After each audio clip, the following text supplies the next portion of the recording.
Obrigado por nos acompanhar nesta transmissão do culto a Deus na Primeira Igreja Batista do Pará. Somos uma igreja que expõe a palavra de Deus e cremos que a Bíblia é inerrante, infalível e suficiente para nos tornar mais parecidos com Jesus. Queremos te encorajar a estar conosco em nossos cultos presenciais aos domingos, às quartas e aos sábados. Assim, poderemos celebrar juntos o Deus vivo e aprendermos mais as verdades de sua palavra. Se você tomou alguma decisão, entre em contato conosco através do nosso site e das redes sociais. Queremos orar por você e ajudá-lo na sua caminhada com Cristo. Que Deus te abençoe copiosamente em nome de Jesus. Amém. Quantos têm o texto santo? Ótimo, nós vamos continuar trabalhando a segunda vinda do Senhor Jesus, que já este é o quarto domingo que nós trabalhamos esta temática, e dessa vez neste domingo nós vamos fazer um pouco diferente de que sempre fazemos. Ao invés de eu ler o texto e aí então explicá-lo e comentá-lo, nós vamos ler gradativamente. Nós vamos considerar os 7 selos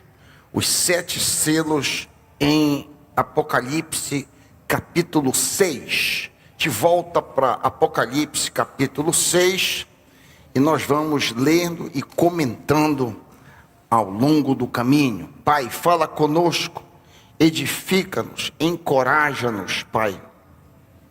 Renova as nossas forças, renova as nossas energias, renova o homem interior, renova-nos, Pai, enche-nos com Teu Espírito Santo, nos fazendo cada vez mais puros, mais parecidos com Jesus.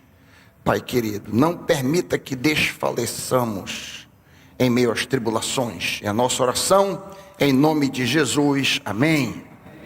Meus irmãos, os 7 selos que nós vamos considerar nesta manhã, relatam castigos e acontecimentos durante a tribulação vindoura.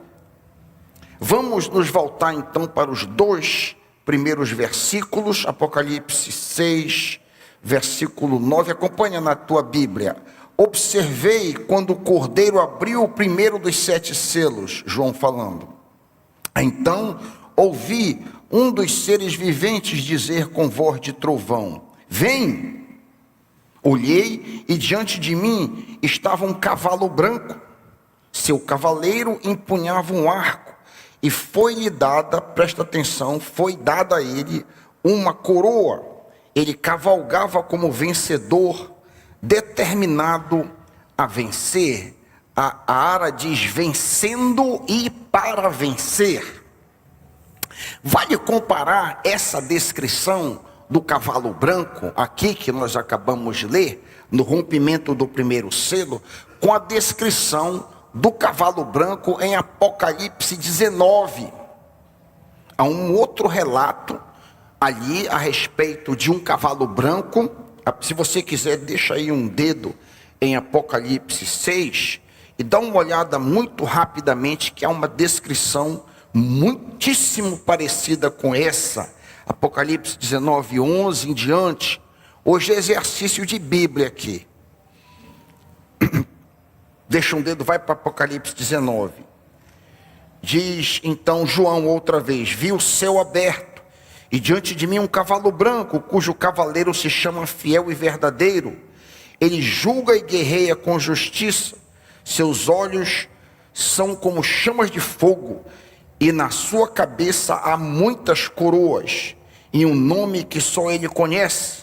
Está vestido com um manto tingido de sangue, e o seu nome é Palavra de Deus.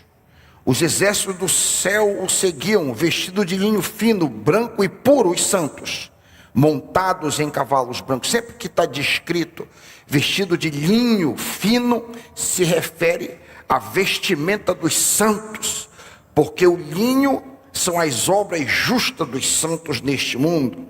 Diz ainda sobre este cavaleiro: ele governará as nações com cetro de ferro.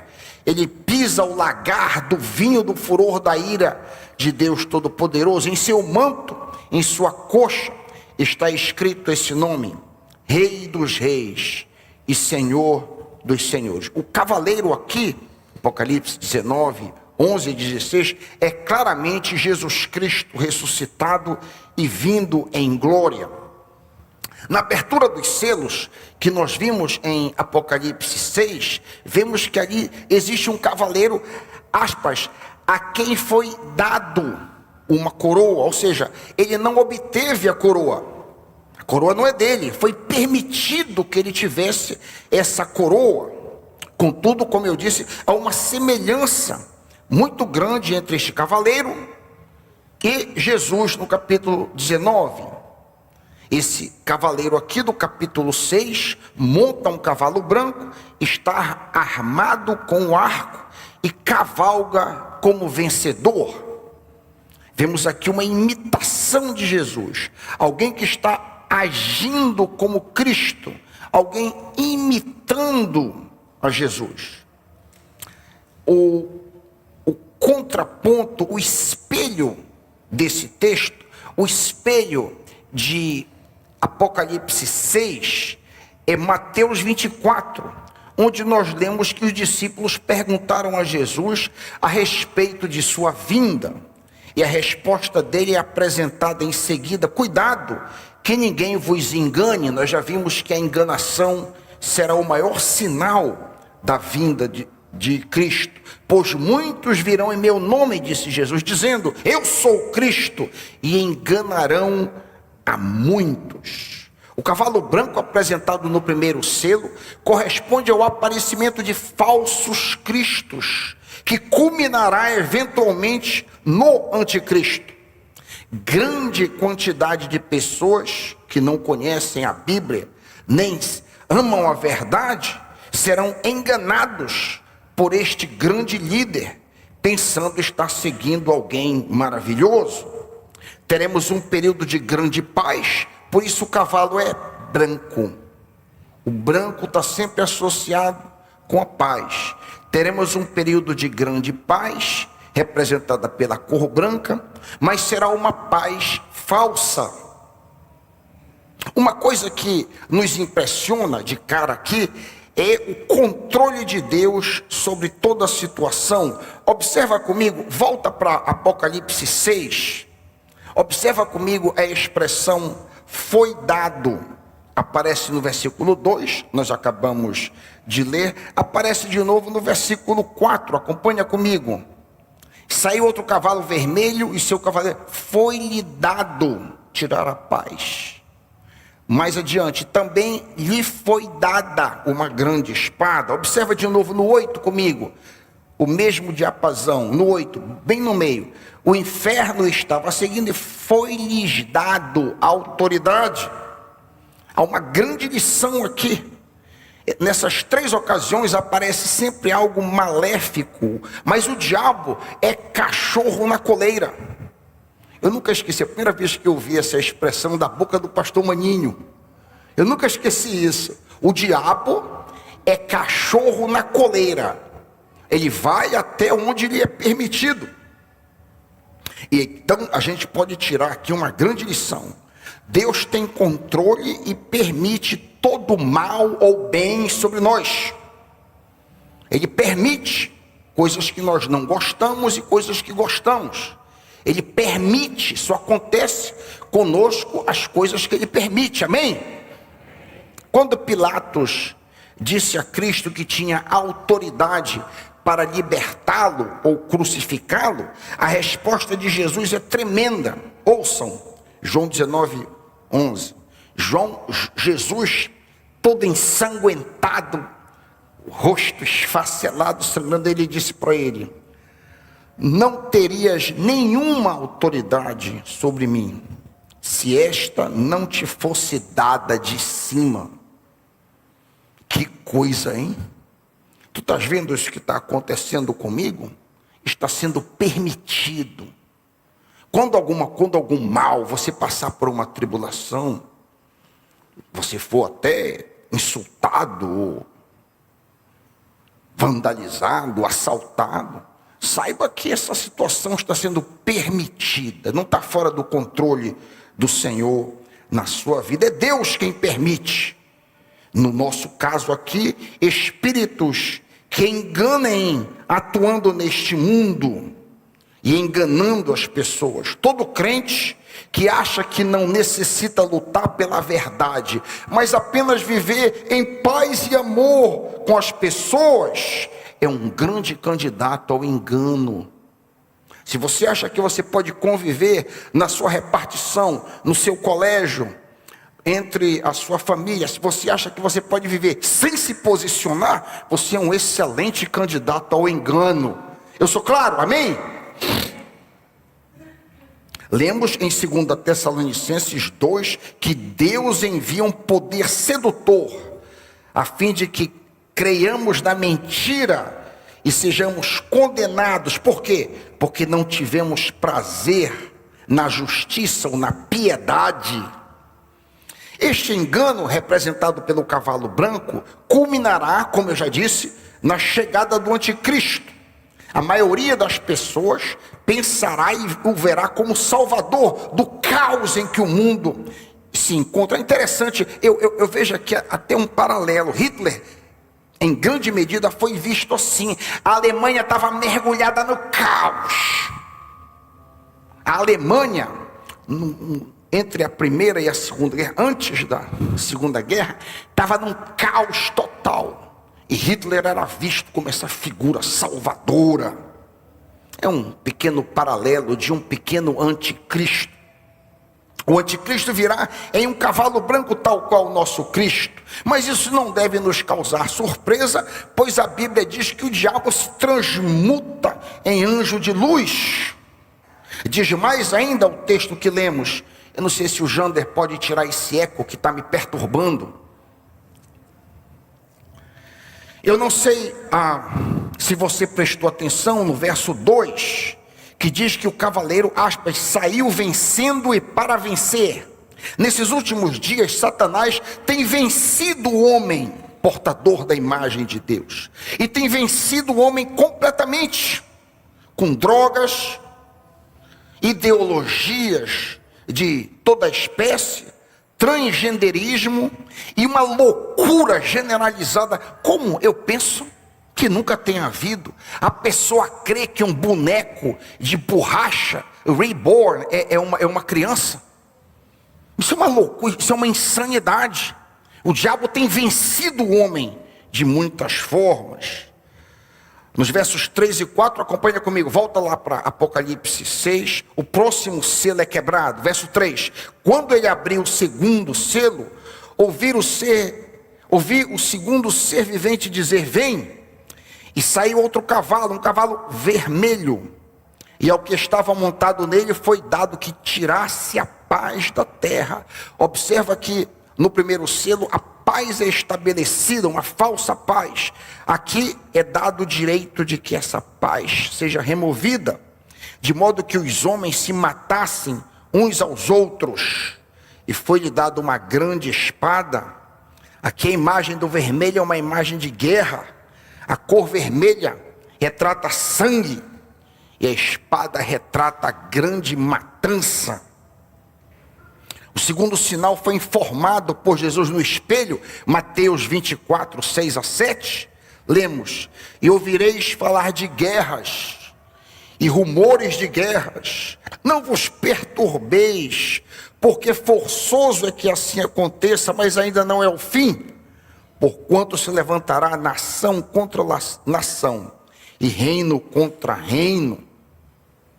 O segundo cavaleiro, o do cavalo vermelho, retirará a paz, e as pessoas então guerrearão. É interessante que nunca na história da humanidade, até no século 20, houve uma guerra mundial, como a primeira e a segunda, no qual o mundo inteiro guerreou um contra o outro. A próxima grande guerra envolverá mortes sem precedentes, como nós veremos daqui a pouco, quando o cavalo amarelo for liberado.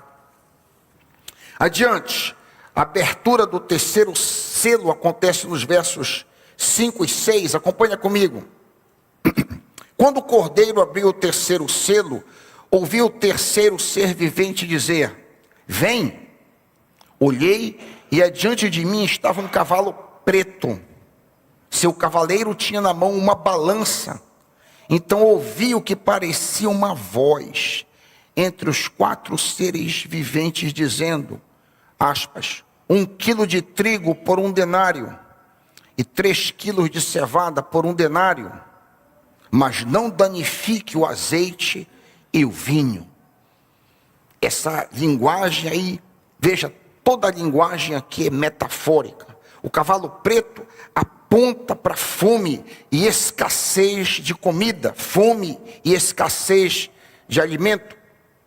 O paralelo de novo em Mateus 24, 7 é sempre o espelho desse texto. Lá nós podemos ler, haverá fome, disse Jesus. A situação do mundo ficará muito difícil para os pobres, mas muito fácil para os ricos. Muito difícil para os pobres, mas confortável para aqueles que têm muito recurso. Comida básica, muito cara e de difícil obtenção, mas alimento luxuoso, plenamente disponível. Ou seja, o valor do salário de um pobre diarista, 1 denário, se poderá comprar 1 quilo de trigo. Ou se houver necessidade de mais comida, 3 de cevada, conforme nós lemos. Por outro lado, o alimento do rico, azeite e vinho, estarão ao dispor de quem tiver muito dinheiro. Eis o simbolismo aí representado. Avante, versículos 7 e 8, próximo selo. Quando o cordeiro abriu o 4º selo, ouvi a voz do 4º ser vivente dizer, vem. Olhei e adiante de mim estava um cavalo amarelo. Seu cavaleiro chamava-se Morte, e o Hades, ou Inferno, seguia de perto. Foi-lhe dado poder sobre 1/4 da terra para matar pela espada, pela fome, por pragas e por meio de animais selvagens. Vemos aqui um cavalo amarelo ou pálido, dependendo de como é que isso está traduzido na tua Bíblia. E o cavaleiro é a morte com o Hades acompanhando os seus movimentos. O Hades é o local para onde os ímpios vão quando morrem. Até quando Jesus levou cativo o cativeiro na sua ascensão para os céus, os santos estavam no paraíso. Jesus arrastou o paraíso para a presença imediata de Deus. Mas o mesmo lugar onde os ímpios que viveram até naquele ponto, o Hades, estavam, continuam. E todo ímpio que morre hoje vai para este local. Foi dada autoridade a este cavaleiro para matar 25% da população do mundo, como nós lemos. O planeta tem hoje cerca de 8 milhões de habitantes. 1/4 equivale a 2 milhões. Vemos que embora uma multidão de pessoas seja morta, ainda sobram 75% do mundo que pode se voltar para Deus em arrependimento durante esta grande catástrofe que acontecerá. Eu imagino uma grande guerra. O importante nesta terrível situação é o fato de que somente a injustiça individual pode salvar a pessoa destes severos julgamentos. Não temos tempo para analisar a ênfase nessa justiça individual, ou seja, a santidade de uma mãe não protegerá a sua filha, a santidade da esposa não protegerá o esposo, a santidade de uma avó não protegerá o seu neto. Nesses dias será cada um por si mesmo.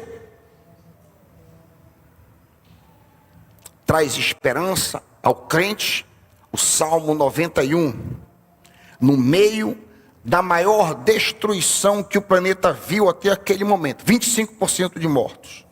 O justo não será tocado, tu não serás atingido. Somente com teus olhos contemplarás e verás a recompensa dos ímpios.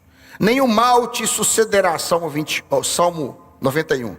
Nem praga alguma chegará à tua tenda, porque a seus anjos dará ordem a teu respeito, para que te guardem em todos os teus caminhos. Eles te sustentarão nas suas mãos, para que tu não tropeces em alguma pedra. Por que razão isto acontecerá com os santos durante este momento? A gente vai ver que essa coisa muda um pouco, mas durante esse momento os santos serão protegidos. Por quê? Porque tanto me amou, eu o livrarei, pô-lo-ei no alto retiro, porque ele conhece o meu nome. Meus irmãos, vamos permanecer firmes, amando o Senhor a respeito das críticas e das oposições. Como disse, essa situação de proteção geral ela vai sofrer exceção, como nós vamos ver agora no quinto selo quebrado, Apocalipse 6, 9 a 11. Em diante, quando ele abriu o quinto selo, vi debaixo do altar as almas daqueles que haviam sido mortos por causa da palavra de Deus e do testemunho que deram. Eles clamavam em alta voz, aspas, até quando, ó soberano santo e verdadeiro, esperarás para julgar os habitantes da terra e vingar o nosso sangue? Então cada um deles recebeu uma veste branca, e foi-lhes dito que esperassem um pouco mais, até que se completasse o número dos seus conservos e irmãos, que deveriam ser mortos como eles. Que coisa, né? O quinto selo aqui simboliza a grande tribulação sobre os crentes, sobre os justos, sobre os santos. Essas pessoas que foram mortas aqui, foram mortas, conforme a gente leu, por causa da palavra e do testemunho que deram. Foram mortos, repito, por causa da palavra de Deus e por causa do firme testemunho que deram no momento da dificuldade. Com relação à palavra, o apóstolo Paulo exortou ao jovem pastor Timóteo que mantivesse o padrão das sãs palavras, mantivesse a ortodoxia. Deus se agrada de pessoas que querem agradar a Ele, independente de desagradar a homens. A pregação da palavra deve comunicar a mensagem dele e não a mensagem que os homens querem ouvir. A pregação da palavra de Deus deve agradar a Deus e não se moldar aos modismos e modificações sociais e culturais que a sociedade passa. Essas pessoas que nós lemos aqui, clamando por vingança, foram verdadeiros servos de Deus, e devido a eles terem sido fiéis, eles foram mortos, conforme eu disse. Estes santos são santos do Antigo Testamento, são crentes do Antigo Testamento, pois desejavam vingança de sangue. Crente da Nova Aliança não deseja vingança. Veja, quando João teve a visão descrita no livro de Apocalipse, a igreja de Cristo tinha apenas 65 anos de vida e pouquíssimos crentes haviam sido mortos até aquele momento por causa de sua fé. A esmagadora maioria dos santos clamando por vingança era composta da multidão que morreu, aspas, desde o sangue de Abel, o justo, até o sangue de Zacarias, filho de Baraquias, Mateus 23, 35. Estas almas estavam debaixo do altar, disse João, e foi dado a eles uma veste branca, a fim de que esperassem mais um pouco, até que se completasse o número de mortos, o número de mártires, crentes cristãos, que haverão de morrer. Aprendemos aqui que existe um número predeterminado de irmãos nossos que se manterão firmes na palavra de Deus e por causa disso serão mortos. Somente Deus sabe este número. Desde que o apóstolo João escreveu este livro, um sem número de santos tem morrido sem negar a palavra de Deus. Eu fiquei pensando na Inquisição, principalmente a Inquisição espanhola. Quantos santos foram martirizados, e a igreja ficou embriagada com o sangue dos santos. Quando o número se completar, o Senhor Jesus retornará para estabelecer justiça na terra, entre mentes Devemos ter paciência e entender que a tribulação é parte integral da verdadeira vida cristã. Disse Jesus no espelho, Mateus 24, vós sereis entregues à tortura e vos matarão, sereis odiados de todas as nações por causa do meu nome. Eu já disse isso aqui, mas eu acho que vale a pena repetir. O nome de Cristo é o único nome odiado por todas as nações. Se você, um jogador de futebol, por exemplo, se ele coloca lá na Copa do Mundo Deus, não há grande problema, como a gente viu. Mas se alguém, o Neymar, coloca Jesus Cristo, não pode isso. Se colocar Buda, não tem problema nenhum. Se colocar Maomé, não tem problema nenhum. O problema é Jesus Cristo. Por isso que ele diz, sereis odiados por todas as nações. Está chegando a hora em que todas as nações odiarão os verdadeiros discípulos de Jesus. Por outro lado, atenção, os crentes gospel, os discípulos nominais, os cristãos progressistas, os discípulos mornos, os cristãos agentes secretos, os discípulos tolerantes, os cristãos liberais, estes serão aceitos e até honrados. Somente serão odiados os que se mantiverem firmes.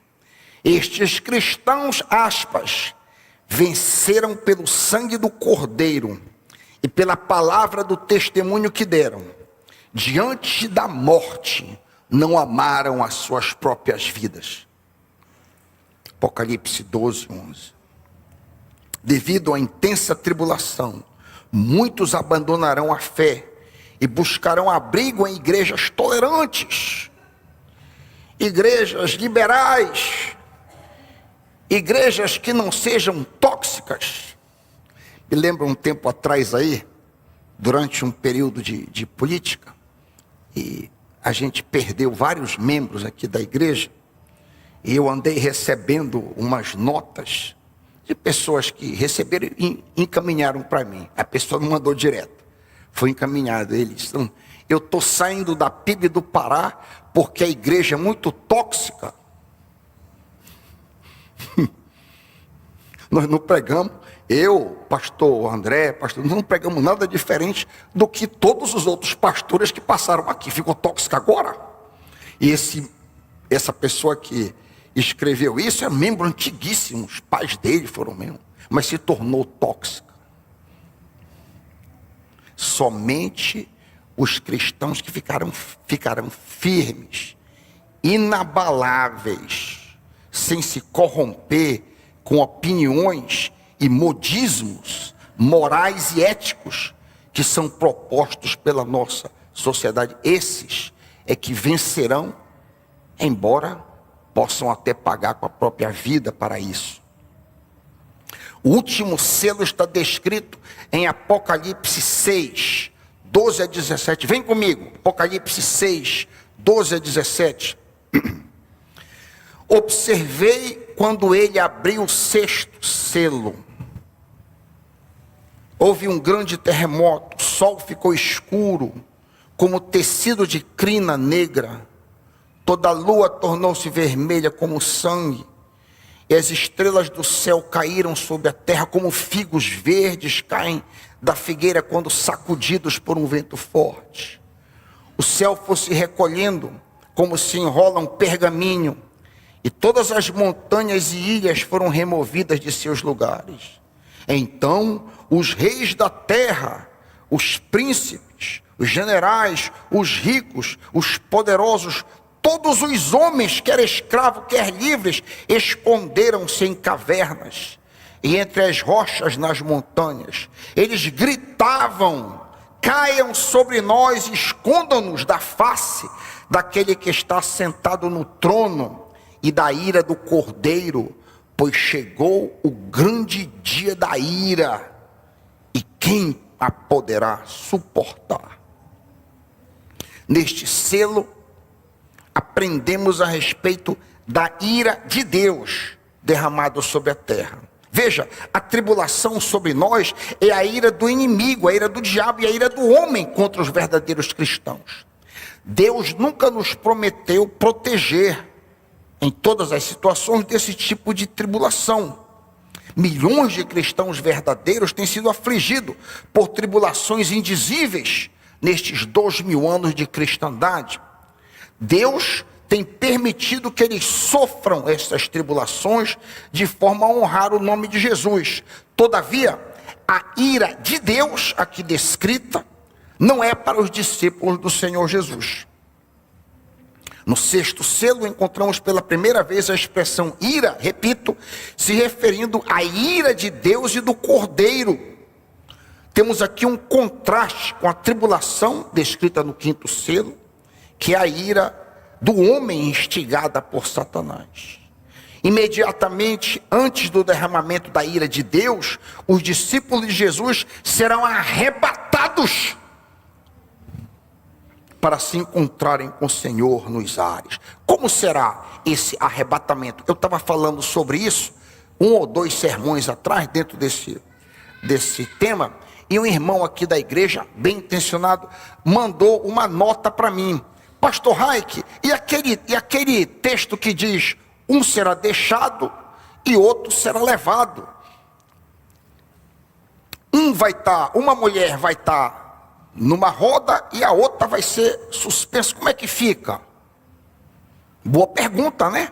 Porque eu estava discordando da tribulação secreta, que é o que a maioria dos crentes creem, eu também cria nisso. Como é que vai ser o arrebatamento imediatamente antes da ira? O arrebatamento dos crentes será um arrebatamento igual ao quando um pai chega em casa e os filhinhos correm em direção a ele e ele entra em casa com os filhos. Isso já aconteceu comigo.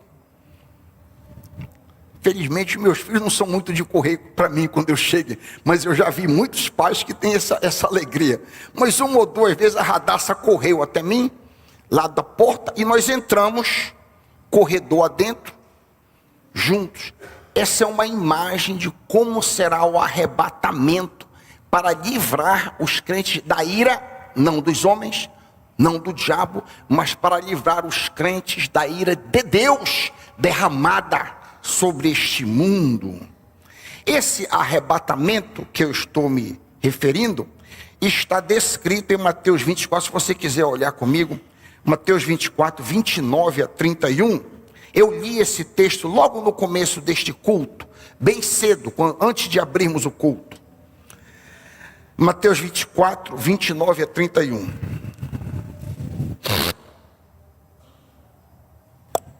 Imediatamente após a tribulação, está aqui, quando os crentes foram arrebatados, o sol escurecerá, e a lua não dará a sua luz, as estrelas cairão e os poderes celestes serão abalados.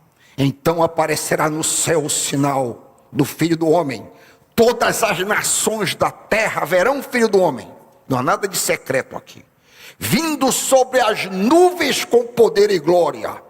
E ele enviará os seus anjos com grande som de trombeta. Os eleitos serão reunidos de uma a outra extremidade do céu. Essa descrição que eu acabei de ler, Mateus 24, é o espelho dos versículos 12 a 14 do selo, do último selo. Esse é o espelho. Observei, quando ele abriu o 6º selo, houve um grande terremoto, o sol ficou escuro. Apocalipse, eu estou de volta a Apocalipse, tá? Apocalipse 6, acompanha comigo. O sol ficou escuro como tecido de crina negra. Toda a lua tornou-se vermelha como sangue, e as estrelas do céu caíram sobre a terra como figos verdes caem da figueira quando sacudidos por vento forte. O céu foi se recolhendo como se enrola um pergaminho, e todas as montanhas e ilhas foram removidas de seus lugares. Eu imagino um chacoalhar, um terremoto de proporções nunca vistas. Então todos nós veremos, aspas, no sinal, o sinal no céu da vinda do Filho do Homem, e todas as nações lamentarão, todos os gentios, todos os ímpios lamentarão. Esta cena corresponde aos versículos 15 e 16 do último selo.